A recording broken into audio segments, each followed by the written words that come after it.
రోజురోజుకు పెరిగిపోతున్న మైనర్ బాలికలపై అత్యాచారాలు. ఆంధ్రప్రదేశ్లో మరీ కొత్త కోణం చోటు చేసుకుంది.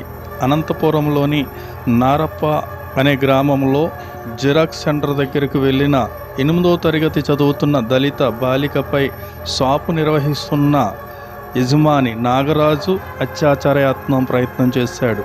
భయంతో కేకలు పెట్టిన బాలిక స్థానికులు గమనించి నాగరాజుకు దేహశుద్ధి చేసి మొన్న నంద్యాలలో, నిన్న విజయనగరంలో, నేడు అనంతపురంలో బాలికలపై వరుసగా ఈ ఘటనలు జరుగుతూ బాధాకరంగా ప్రజలు వాపోతున్నారు.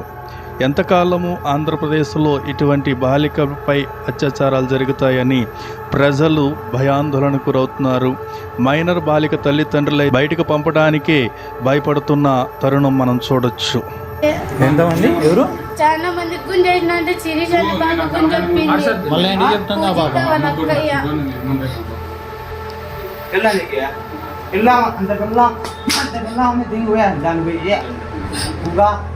మా అన్నయ్య చెప్తాంటే మళ్ళీ ముక్కినాడు వద్దమ్మని పోలీసు వాళ్ళని పిలుచుకొస్తాలన్నా మా అన్నయ్య పనికి పోయినాడు. సాయంత్రం రెడీగా ఉండని వచ్చిన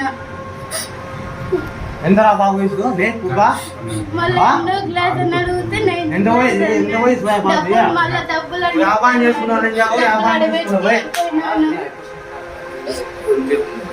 ఛానల్ ఉంది కదా, పేపర్ ఉంది, మనకి మడ్డ అయ్యింది.